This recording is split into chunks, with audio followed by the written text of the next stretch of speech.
ನಮಸ್ತೆ ಸ್ನೇಹಿತರೆ, NCG competitive ಇನ್ಸ್ಟಿಟ್ಯೂಷನ್ಗೆ ಸ್ವಾಗತ. ಸೊ KS ಎಕ್ಸಾಮ್ 29 ಶೆಡ್ಯೂಲ್ ಆಗಿರೋದ್ರಿಂದ we are giving continuous videos ಅಂತ ಹೇಳ್ಬೋದು. ಕರ್ನಾಟಕ ಎಕನಾಮಿಕ್ ಸರ್ವೆಗೆ ಸಂಬಂಧಪಟ್ಟಂತೆ ಇದು ಸೆಷನ್ 8 ಆಗಿರುತ್ತೆ. So let's see the questions. Amrut 2.0ಗೆ ಸಂಬಂಧಿಸಿದಂತೆ ಈ ಕೆಳಗಿನ ಯಾವ ಹೇಳಿಕೆಗಳು ಸರಿಯಾಗಿದೆ ಅಂತ ಕೇಳಿದರೆ, ಇದು ಕೇಂದ್ರ ಪುರಸ್ಕೃತ ಯೋಜನೆ. ಹೌದು, ಇದೊಂದು ಸೆಂಟ್ರಲಿ ಸ್ಪಾನ್ಸರ್ಡ್ ಸ್ಕೀಮ್.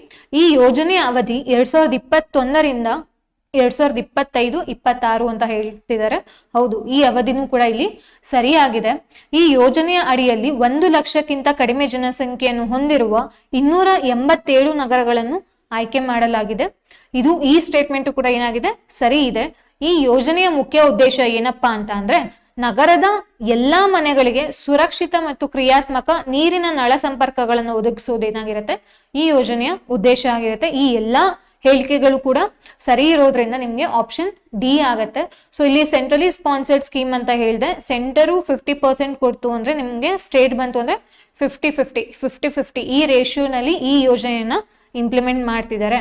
ಈ ಕೆಳಗಿನ ಹೇಳಿಕೆಗಳಲ್ಲಿ ಸರಿಯಾಗಿ ಇರುವುದನ್ನು ಆಯ್ಕೆ ಮಾಡಿ ಅಂತ ಕೇಳಿದರೆ, ಬೆಂಗಳೂರು ಘನತ್ಯಾಜ್ಯ ನಿರ್ವಹಣೆ ನಿಗಮ ನಿಯಮಿತವನ್ನು 2021ರಲ್ಲಿ ಸ್ಥಾಪಿಸಲಾಯಿತು. ಬೆಂಗಳೂರು ಘನತ್ಯಾಜ್ಯ ನಿರ್ವಹಣೆ ನಿಗಮ ನಿಯಮಿತದಲ್ಲಿ BBMPಯ ಷೇರು ಶೇಕಡ ಎಷ್ಟು? 60 ಅಂತ ಹೇಳಿದರೆ. ರಾಜ್ಯ ಸರ್ಕಾರದ್ದು ಶೇಕಡ 40 ಅಂತ ಹೇಳಿದ್ದಾರೆ. ಸೊ ಇದರಲ್ಲಿ ಯಾವ ಸ್ಟೇಟ್ಮೆಂಟ್ ಸರಿ ಇದೆಯಪ್ಪ ಅಂತಂದ್ರೆ, ಮೊದಲನೇ ಸ್ಟೇಟ್ಮೆಂಟ್ ಮಾತ್ರ ಸರಿ ಇದೆ. ಸೊ ಹಾಗಾದ್ರೆ ಇದಕ್ಕೆ ಸಂಬಂಧಪಟ್ಟ ಇನ್ಫಾರ್ಮೇಶನ್ ನಾವು ನೋಡೋದಾದ್ರೆ, ಸಾಲಿಡ್ ವೇಸ್ಟ್ ಮ್ಯಾನೇಜ್ಮೆಂಟ್ ಅನ್ನೋದು ತುಂಬಾ ಪ್ರಾಬ್ಲಮೆಟಿಕ್ ಆಗಿದೆ ಅಂತಾನೆ ಹೇಳ್ಬೋದು. ಯಾಕೆ, ಏನಿದ್ರ ರೀಸನ್ ಅಂತ ನೋಡೋದಾದ್ರೆ, ರ್ಯಾಪಿಡ್ ಅರ್ಬನೈಸೇಷನ್. ಹೌದು, ತುಂಬಾ ವೇಗವಾಗಿ ನಗರೀಕರಣ ಆಗ್ತಿದೆ, ಅದರಿಂದ ನಾವು ಸಾಲಿಡ್ ವೇಸ್ಟ್ ಮ್ಯಾನೇಜ್ಮೆಂಟ್ ನ ಮಾಡೋದು ತುಂಬಾ ಕಷ್ಟ ಆಗ್ತದೆ. ಅದ್ರ ಜೊತೆಗೆ ಹೆಟೆರೋಜೆನಸ್ ನೇಚರ್ ಆಫ್ ವೇಸ್ಟ್, ತುಂಬಾ ಡಿಫ್ರೆಂಟ್ ಟೈಪ್ಸ್ ಆಫ್ ವೇಸ್ಟ್ ಗಳನ್ನ ನಾವು ನೋಡ್ತಾ ಇದೀವಿ. Lack of awareness ಅಮೋಂಗ್ the public. ಹೌದು, ಇವಾಗ ಒಂದು ವೇಸ್ಟ್ ಜನರೇಟ್ ಆಯ್ತು ಅಂತಂದ್ರೆ ಅದನ್ನ ಹೆಂಗೆ ಡಿಸ್ಪೋಸಲ್ ಮಾಡ್ಬೇಕು ಅನ್ನೋ ಐಡಿಯಾ ಕೂಡ ಅವ್ರಿಗೆ ಇರೋದಿಲ್ಲ. ಲ್ಯಾಕ್ ಆಫ್ ಅಪ್ರೋಪ್ರಿಯೇಟ್ ಇನ್ಫ್ರಾಸ್ಟ್ರಕ್ಚರ್, ಅದಕ್ಕೆ ಬೇಕಾದಂತಹ ಮೂಲ ಸೌಕರ್ಯ ಕೂಡ ಏನಾಗಿದೆ, ಕೊರತೆ ಇದೆ ಅಂತ ಹೇಳ್ಬೋದು. ಡಿಸ್ಇಂಟಿಗ್ರೇಟೆಡ್ ಅನ್ಸೈಂಟಿಫಿಕ್ ಅಪ್ರೋಚ್ ಅಂತ ಇದೆ. ಅದನ್ನ ಸೈಂಟಿಫಿಕಲಿ ಹೇಗೆ ನೀವು ಅದನ್ನ ಡಿಸ್ಪೋಸಲ್ ಮಾಡ್ತೀರಾ, ಡಿಸ್ಇಂಟಿಗ್ರೇಟ್ ಮಾಡ್ಬೇಕು, ವಿಂಗಡಣೆ ಮಾಡ್ಬೇಕು ಅನ್ನೋದು ಕೂಡ ನಮ್ಗೆ ಗೊತ್ತಿರೋದಿಲ್ಲ. ಸೊ ಇಷ್ಟು ಕಾರಣಗಳಿಂದ ಏನಾಗಿದೆ, ನಮ್ಗೆ ವೇಸ್ಟ್ ಮ್ಯಾನೇಜ್ಮೆಂಟ್ ಮಾಡೋದು, ಅದರಲ್ಲೂ ಸಾಲಿಡ್ ವೇಸ್ಟ್ ಮ್ಯಾನೇಜ್ಮೆಂಟ್ ಮಾಡೋದು ತುಂಬಾ ಕಷ್ಟ ಆಗಿದೆ. ಸೊ ಇದಕ್ಕೆ ಸಂಬಂಧಪಟ್ಟಂತೆ ಇನ್ನೊಂದಷ್ಟು ಇನ್ಫಾರ್ಮೇಶನ್ ನೋಡೋದಾದ್ರೆ, ಟೋಟಲ್ ಆಗಿ ನಮ್ಮಲ್ಲಿ 315 ಅರ್ಬನ್ ಲೋಕಲ್ ಬಾಡೀಸ್ ಇದೆ, ಇನ್ಕ್ಲೂಡಿಂಗ್ BBMPನೂ ಸೇರಿ ಎಷ್ಟು ಅರ್ಬನ್ ಲೋಕಲ್ ಬಾಡೀಸ್ ಇದೆ ಅಂತಂದ್ರೆ 315 ಅರ್ಬನ್ ಲೋಕಲ್ ಬಾಡೀಸ್ ಇದೆ. ಸೊ ಈ ULBs ಎಷ್ಟು ಜನರೇಟ್ ಮಾಡ್ತಿದೆ ವೇಸ್ಟ್ ಅಂತ ಅಂದ್ರೆ 11,085 ಟನ್ಸ್ ಅಷ್ಟು ಇದು ಜನರೇಟ್ ಮಾಡ್ತಿದೆ. ಸೊ ಇದಕ್ಕೆ ಸಂಬಂಧಪಟ್ಟಂತೆ ನಾವು ರೂಲ್ಸ್ ಗಳನ್ನ ಕೂಡ ಮಾಡ್ಕೊಂಡಿದೀವಿ. ಯಾವ್ದಪ್ಪ ಅಂತ ಅಂದ್ರೆ, ಸಾಲಿಡ್ ವೇಸ್ಟ್ ಮ್ಯಾನೇಜ್ಮೆಂಟ್ ರೂಲ್ಸ್. ಯಾವ್ದ್ರ ಪ್ರಕಾರ? Ministry of environment, forest and climate change. So ಇದು ಮಾಡಿರುವಂತಹ ಪಾಲಿಸಿ 2016ರಲ್ಲಿ. ಇದ್ರ ಪ್ರಕಾರ ULBs ಏನಿದೆ, ಅರ್ಬನ್ ಲೋಕಲ್ ಬಾಡೀಸ್ ಏನಿದೆ, are responsible for what? Development of necessary infrastructure. ಏನ್ ಅವಶ್ಯಕತೆ ಇದೆಯೋ ಮೂಲ ಸೌಕರ್ಯ, ಅದನ್ನ ಇದು ಡೆವಲಪ್ ಮಾಡೋ ಜವಾಬ್ದಾರಿನ ಹೊಂದಿದೆ ಅರ್ಬನ್ ಲೋಕಲ್ ಬಾಡೀಸ್ ಗಳು. ಏನು ಮೂಲ ಸೌಕರ್ಯ, ಯಾವುದಕ್ಕೆ ಮೂಲ ಸೌಕರ್ಯ ಅಂತ ನೋಡೋದಾದ್ರೆ, ಒಂದು ಕಲೆಕ್ಷನ್ ಮಾಡ್ಲಿಕ್ಕೆ, ಆ ಸಾಲಿಡ್ ವೇಸ್ಟ್ ಏನಿದೆ ಅದನ್ನ ಕಲೆಕ್ಷನ್ ಮಾಡ್ಲಿಕ್ಕೆ, ಸಂಗ್ರಹಣೆ ಮಾಡ್ಲಿಕ್ಕೆ, ಸ್ಟೋರೇಜ್ ಮಾಡ್ಲಿಕ್ಕೆ, ಶೇಖರಣೆ ಮಾಡ್ಲಿಕ್ಕೆ, ಸೆಗ್ರಿಗೇಷನ್ ವಿಂಗಡಣೆ ಮಾಡ್ಲಿಕ್ಕೆ, ಮತ್ತೆ ಟ್ರಾನ್ಸ್ಪೋರ್ಟೇಷನ್. ಹೌದಲ್ವಾ, ಟ್ರಾನ್ಸ್ಪೋರ್ಟೇಷನ್ ಮಾಡ್ಲಿಕ್ಕೆ, ಮತ್ತೆ ಪ್ರೊಸೆಸಿಂಗ್ ಆಗ್ಬೇಕಲ್ವಾ. ಇವಾಗ ಟ್ರಾನ್ಸ್ಪೋರ್ಟ್ ಮಾಡಿದ್ವಿ, ಅದ್ ಮತ್ತೇನಾಗುತ್ತೆ, ಪ್ರೊಸೆಸಿಂಗ್ ಕೆಲಸ ಹಿಡಿಯುತ್ತೆ. ಮತ್ತೆ ಡಿಸ್ಪೋಸಲ್ ಮಾಡ್ಲಿಕ್ಕೆ, ಆ ಮ್ಯಾನೇಜ್ಮೆಂಟ್ ಡಿಸ್ಪೋಸಲ್ ಮ್ಯಾನೇಜ್ಮೆಂಟ್ ಏನಿದೆ ಅದಕ್ಕೂ ಕೂಡ ಏನಾಗುತ್ತೆ, ಮೂಲ ಸೌಕರ್ಯನ ನಾವು ಒದಗಿಸ್ಬೇಕಾಗತ್ತೆ. ಅದ್ರ ಜೊತೆಗೆ ನಮ್ಮ ಕರ್ನಾಟಕ ಒಂದು ಪಾಲಿಸಿನ ಫಾರ್ಮುಲೇಟ್ ಮಾಡಿದೆ. ಯಾವ್ದಪ್ಪ ಅಂತಂದ್ರೆ, ಇಂಟಿಗ್ರೇಟೆಡ್ ಸಾಲಿಡ್ ವೇಸ್ಟ್ ಮ್ಯಾನೇಜ್ಮೆಂಟ್ ಅಂತ. ಸೊ ಈ ಪಾಲಿಸಿ ತುಂಬಾ ಇಂಪಾರ್ಟೆಂಟ್ ಆಗಿರುತ್ತೆ, ಅಂಡ್ ಇದ್ರ ಬಗ್ಗೆ ನೀವು ಇನ್ನೊಂದಷ್ಟು ಇನ್ಫಾರ್ಮೇಶನ್ ನೀವು ಕಲೆಕ್ಟ್ ಮಾಡ್ಕೊಳ್ಬೇಕಾಗತ್ತೆ. ನೆಕ್ಸ್ಟ್ ಕ್ವಶನ್ಗೆ ಹೋಗೋದಕ್ಕಿಂತ ಮುಂಚೆ, ನಮ್ಮಲ್ಲಿ 1st January 2025 PSI ಬ್ಯಾಚ್ ನಾವು ಅನೌನ್ಸ್ ಮಾಡ್ತಿದೀವಿ. ಸೊ ಇದರಲ್ಲಿ ನಿಮಗೆ ಪೇಪರ್ 1 ಮತ್ತೆ ಪೇಪರ್ 2 ಎರಡು ಕೂಡ ಇರುತ್ತೆ. ಪೇಪರ್ 1 ಅಲ್ಲಿ ನಿಮಗೆ ಎಸ್ಸೆ, ಪ್ರಿಸೈಸ್, ಟ್ರಾನ್ಸ್ಲೇಷನ್ ಇರ್ಬೋದು. ಎಸ್ಸೆಗೆ ನಿಮಗೆ ಸಿನಾಪ್ಸಿಸ್ ಸಿಗ್ತಿದೆ, ಪ್ರಿಸೈಸ್ಗೂ ಕೂಡ ಸಿನಾಪ್ಸಿಸ್ ಸಿಗ್ತಿದೆ, ಅಂಡ್ ಟ್ರಾನ್ಸ್ಲೇಷನ್ ಕೂಡ ತುಂಬಾ ನಿಮಗೆ ಪ್ರಾಕ್ಟೀಸ್ ಮಾಡಿಸ್ತೀವಿ. ಅಂಡ್ ಅದ್ರ ಜೊತೆಗೆ ನಿಮಗೆ ಪೇಪರ್ 2 ಕೂಡ ಇರ್ತಾ ಹೋಗುತ್ತೆ. ಅಂಡ್ ಇನ್ನೊಂದೇನಪ್ಪಾ ಅಂತಂದ್ರೆ, KPSC 2025 ಅಂತ, ಅದು ಕೂಡ 1st January 2025 ನಿಮ್ಗೆ ಶುರುವಾಗ್ತದೆ. ಇದರಲ್ಲಿ ನಿಮ್ಗೆ ಎಲ್ಲಾ ತರಹದ GS ಸಬ್ಜೆಕ್ಟ್ಸ್ ಅಲ್ಲಿ ನಾವು ಕವರ್ ಮಾಡ್ಕೊಡ್ತೀವಿ. ಅದ್ರ ಜೊತೆಗೆ ಕಮ್ಯುನಿಕೇಶನ್ ಪೇಪರ್ ಕೂಡ ನಿಮ್ಗೆ ಕವರ್ ಆಗುತ್ತೆ. ಅಂಡ್ ಇನ್ನೊಂದು ಏನಂತ ಅಂದ್ರೆ, ಯಾರ್ಯಾರು ಈಗ ಆಲ್ರೆಡಿ ನಾನು 29th ಎಕ್ಸಾಮ್ ಕ್ಲಿಯರ್ ಮಾಡ್ತೀನಿ ಪ್ರಿಲಿಮ್ಸ್ ಅಂತ ಅನ್ನೋರು, ಪ್ರಿಲಿಮ್ಸ್ ಕಮ್ ಮೇನ್ಸ್ ಬ್ಯಾಚ್ ಕೂಡ ಶುರುವಾಗ್ತದೆ. ಯಾವಾಗಪ್ಪ ಅಂತಂದ್ರೆ January 5th ಇದು ಶುರುವಾಗ್ತಿದೆ. ಸೊ ಹೊಸದಾಗಿ ಯಾರು ಶುರು ಮಾಡ್ಬೇಕಂತ ಇದ್ದೀರೋ, ಪ್ರಿಲಿಮ್ಸ್ ನ ಯಾರು ಹೊಸದಾಗಿ ಕೂತು ಓದ್ಬೇಕಂತ ಇದ್ದೀರೋ ಅವರು ಕೂಡ ಜಾಯ್ನ್ ಆಗ್ಬೋದು. And at the same time ನಿಮ್ಗೆ ಪ್ರಿಲಿಮ್ಸ್ ಕಂಪ್ಲೀಟ್ ಮುಗಿಸಿ, ಇವಾಗ ಎಕ್ಸಾಮ್ ಮುಗಿಸಿ ಬಂದು ಯಾರ್ಯಾರು ಜಾಯ್ನ್ ಆಗ್ಬೇಕಂತ ಇದ್ದೀರೋ ಮೇನ್ಸ್ ಕ್ಲಾಸಸ್ಗೆ, ಅವ್ರಿಗೆ ಕ್ಲಾಸಸ್ ಮತ್ತೆ ಟೆಸ್ಟ್ ಸೀರೀಸು ಎರಡೂ ಕೂಡ ಅವೈಲಬಲ್ ಇದೆ. ನಗರ ಸ್ಥಳೀಯ ಸಂಸ್ಥೆಗಳಲ್ಲಿ ಆಸ್ತಿಗಳ ಗಣಕೀಕರಣಕ್ಕೆ ಯಾವ ತಂತ್ರಾಂಶವನ್ನು ಅಭಿವೃದ್ಧಿಪಡಿಸಲಾಗಿದೆ ಅಂತ ಕೇಳಿದ್ದಾರೆ. ಸೊ ಒಂದಷ್ಟು ಈ ಅಪ್ಲಿಕೇಶನ್ಗಳ ಬಗ್ಗೆ ನಾವು ಆಲ್ರೆಡಿ ವಿಡಿಯೋಗಳು ಮಾಡಿದೀವಿ, ಹೌದಲ್ವಾ? ಅದನ್ನ ಒಮ್ಮೆ ನೋಡಿ, ಯಾಕಂದ್ರೆ ತುಂಬಾ ಇಂಪಾರ್ಟೆಂಟ್ ಆಗುತ್ತೆ ನಿಮ್ಗೆ ಎಕ್ಸಾಮ್ಗೆ ಬರುವಂತದ್ದಾಗಿರುತ್ತೆ. ಇದರಲ್ಲಿ ಯಾವ್ದಪ್ಪ ನಾವು ಇದಕ್ಕೆ ಅಂತ ಅಂದ್ಬಿಟ್ಟು ಈ ಪರ್ಪಸ್ಗೆ ಅಂತ ಮಾಡಿರೋದಂತ ಅಂದ್ರೆ ಅದು ಆಸ್ತಿ ಕಣಜ. ಓಕೆನಾ? ಸೊ ಆಸ್ತಿ ಕಣಜ ಅಪ್ಲಿಕೇಶನ್ ನಾವು ನಗರ ಸ್ಥಳೀಯ ಸಂಸ್ಥೆಗಳಲ್ಲಿ, ಗ್ರಾಮೀಣದಲ್ಲಿ ಅಲ್ಲ, ನಗರ ಸ್ಥಳೀಯ ಸಂಸ್ಥೆಗಳಲ್ಲಿ ಆಸ್ತಿಗಳ ಗಣಕೀಕರಣ, ಡಿಜಿಟಲೈಸೇಷನ್ ಆಫ್ ಅಸೆಟ್ಸ್, ಅದನ್ನ ಮಾಡ್ಲಿಕ್ಕೆ ನಾವೇನ್ ಮಾಡಿದೀವಿ, ಒಂದು ಅಪ್ಲಿಕೇಶನ್ ಅಭಿವೃದ್ಧಿ ಪಡಿಸಿದೀವಿ. ಆ ಅಪ್ಲಿಕೇಶನ್ ಹೆಸರೇನು ಅಂತ ಅಂದ್ರೆ ಅದು ಆಸ್ತಿ ಕಣಜ ಆಗಿರುತ್ತೆ. ಪರಿವಾಹನ ಬಂತು ಅಂದ್ರೆ ನಿಮ್ಗೆ vehicle related services, vehicle related services ನಿಮಗೆ ಬೇಕು ಅಂತಂದ್ರೆ ನೀವು ಪರಿವಹನ ಅಪ್ಲಿಕೇಶನ್ಗೆ ಹೋಗ್ಬೋದು. ಕಾವೇರಿ 2.0 ಬಂತು ಅಂದ್ರೆ ಒಂದು ಡಾಕ್ಯುಮೆಂಟ್ ರಿಜಿಸ್ಟ್ರೇಷನ್ ಇರ್ಬೋದು, ಲ್ಯಾಂಡ್ ರೆಕಾರ್ಡ್ಸ್ ರಿಗಾರ್ಡಿಂಗ್ ಇರ್ಬೋದು, ಮತ್ತೆ ಇಸಿನ ತಗೊಳ್ಳೋದಿರ್ಬೋದು. ಇದಿಷ್ಟು ಕಾವೇರಿ 2.0 ಅಪ್ಲಿಕೇಶನ್ ಸಿಗುತ್ತೆ. ಇನ್ನೂ ಜಾಸ್ತಿ ಸಿಗುತ್ತೆ ನಿಮಗೆ ಸರ್ವಿಸಸ್. ನಾನು ಇಲ್ಲಿ ಇಂಪಾರ್ಟೆಂಟ್ ಇರೋದನ್ನ ಮಾತ್ರ ಲಿಸ್ಟ್ ಔಟ್ ಮಾಡಿದ್ದೀನಿ. ಅಂಡ್ ಮೋಜಿನಿ ಅಪ್ಲಿಕೇಶನ್ ಅಲ್ಲಿ ನಿಮಗೆ ಲ್ಯಾಂಡ್ ರಿಲೇಟೆಡ್ ಡಾಕ್ಯುಮೆಂಟ್ಸ್ಗಳನ್ನ ನಾವು ಡೌನ್ಲೋಡ್ ಮಾಡ್ಕೊಡ್ಬೋದಾಗಿರುತ್ತೆ. ಓಕೆನಾ? ಸೊ ನೆಕ್ಸ್ಟ್ ಕ್ವೆಶ್ಚನ್ ನೋಡೋಣ. ಈ ಕೆಳಗಿನ ಹೇಳಿಕೆಗಳಲ್ಲಿ ಸರಿಯಾಗಿರುವುದನ್ನು ಆಯ್ಕೆ ಮಾಡಿ ಅಂತ ಕೇಳಿದ್ದಾರೆ. ಕರ್ನಾಟಕ ರಾಜ್ಯದಲ್ಲಿ ಪ್ರತಿದಿನ 1085 ಟನ್ಗಳಷ್ಟು ಪುರಸಭೆಯ ಘನತ್ಯಾಜ್ಯ ಉತ್ಪಾದನೆಯಾಗುತ್ತಿದೆ. ಹೌದಲ್ವಾ? ಇದು ಆಲ್ರೆಡಿ ನಾವು ಓದಿದ್ವಿ. ಕರ್ನಾಟಕ ಸರ್ಕಾರವು 2016ರಲ್ಲಿ ಸಮಗ್ರ ಘನತ್ಯಾಜ್ಯ ನಿರ್ವಹಣೆಯ ನೀತಿಯನ್ನು ರೂಪಿಸಿತು ಅಂತ ಹೇಳಿದರೆ ಅದು ಕೂಡ ಕರೆಕ್ಟ್. ನಾನು ಹೇಳ್ದೆ ಅಲ್ವಾ, ನೀವು ನೋಡ್ಕೋಬೇಕು ಏನ್ ಕರ್ನಾಟಕ ಫಾರ್ಮುಲೇಟ್ ಮಾಡಿದೆ, ಏನು integrated solid waste management policy ಅಂತ. ಅದನ್ನ ಯಾವಾಗ ಫಾರ್ಮುಲೇಟ್ ಮಾಡಿದ್ರು ಅಂತಂದ್ರೆ 2016ರಲ್ಲಿ. ಇದರಲ್ಲಿ ಎರಡೂ ಸ್ಟೇಟ್ಮೆಂಟ್ ಕೂಡ ಸರಿ ಇರೋದ್ರಿಂದ ನಾವು ಆಪ್ಷನ್ ಸಿ 1 ಮತ್ತು 2ಕ್ಕೆ ಹೋಗ್ಬೋದು.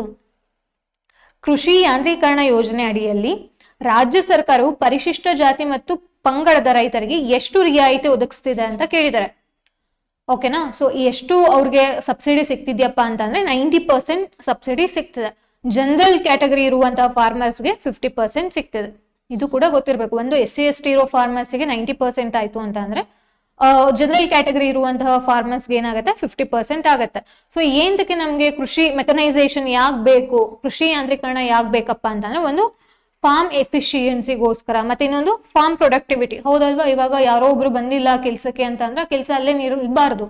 ಸೊ ಮೆಕನೈಸೇಷನ್, ನೀವು ಜಾಸ್ತಿ ಯಂತ್ರಗಳನ್ನ ಯೂಸ್ ಮಾಡಿದ್ರಿ ಅಂತಂದ್ರೆ ನಿಮ್ಗೆ ಏನಾಗುತ್ತೆ, ಪ್ರೊಡಕ್ಟಿವಿಟಿ ಕೂಡ ನಿಮ್ಗೆ ಅಷ್ಟೇ ಚೆನ್ನಾಗಾಗತ್ತೆ.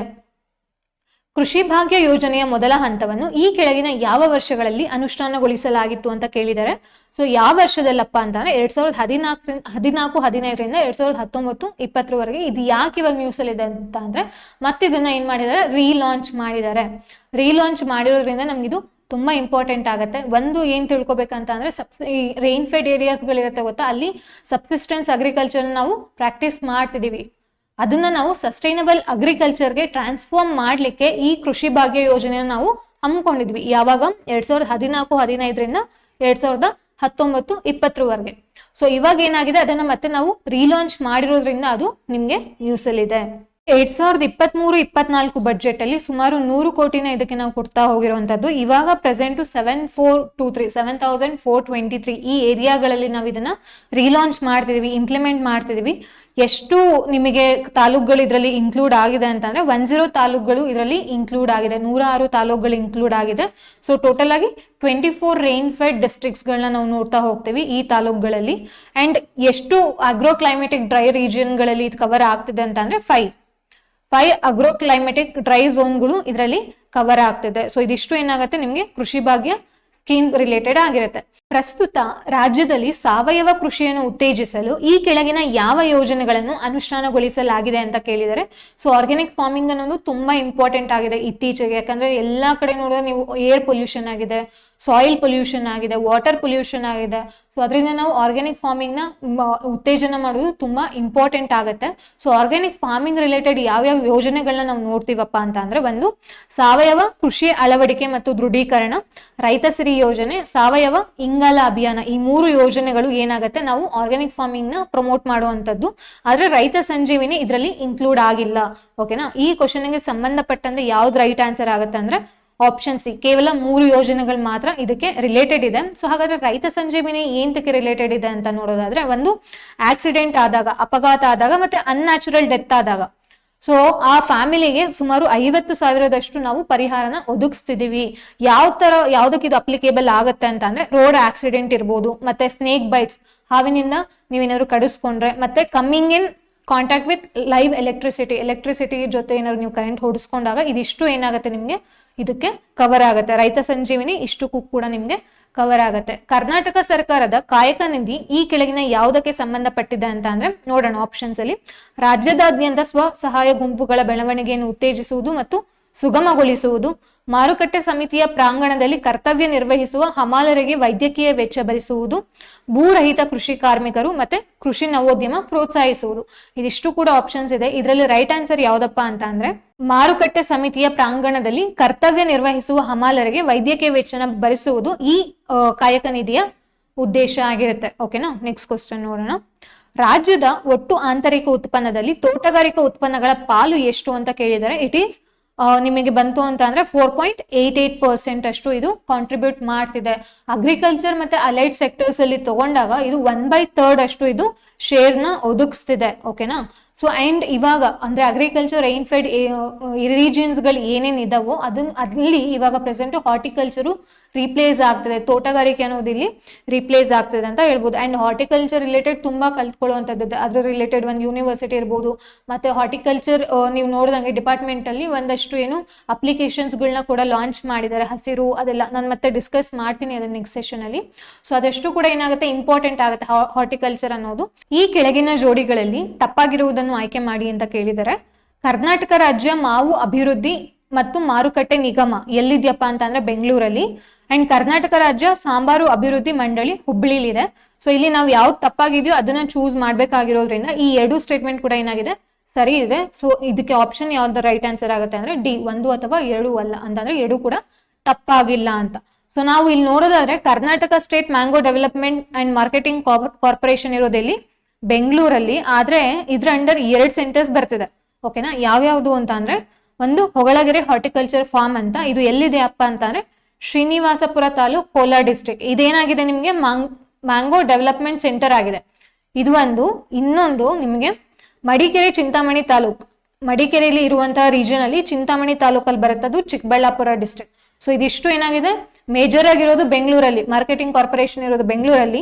ನಿಮ್ಗೆ ಡೆವಲಪ್ಮೆಂಟ್ ಸೆಂಟರ್ಸ್ ಅಂತ ತಗೊಂಡಾಗ ಮ್ಯಾಂಗೋ ರಿಲೇಟೆಡ್ 2 ಇದೆ, ಒಂದು ಹೊಗಳಗೆರೆಯಲ್ಲಿ, ಇನ್ನೊಂದು ಮಡಿಕೇರಿಯಲ್ಲಿ. ಓಕೆನಾ, ಸೊ ಇದು ಯಾವುದು ಸಾಂಬಾರು ಅಭಿವೃದ್ಧಿ ಮಂಡಳಿ ಬಂತು ಅಂದ್ರೆ ಇದು ಹುಬ್ಳಿಲಿದೆ. ಇದು ಕೂಡ ರೈಟ್ ಆನ್ಸರ್ ಆಗಿದೆ. ಸೊ ಇದಿಷ್ಟು ಏನಾಗುತ್ತೆ ಈ ಸೆಷನ್ ಕ್ವಶನ್ಸ್ ಆಗಿರುತ್ತೆ. ಅಂಡ್ ನೀವು ಇನ್ನೂ ಎಕ್ಸ್ಪೆಕ್ಟ್ ಮಾಡ್ಬೋದು ನಮ್ಮ ಕಡೆಯಿಂದ, ಯಾಕಂತಂದ್ರೆ ಸ್ಟೂಡೆಂಟ್ಸ್ಗೆ ಹೆಲ್ಪ್ ಆಗಲಿ ಅಂತಾನೆ ಕರ್ನಾಟಕ ಎಕನಾಮಿಕ್ ಸರ್ವೆನ ನಾವು ಡಿಸ್ಕಸ್ ಮಾಡ್ತಿದೀವಿ. Let's see in the next session. Thank you.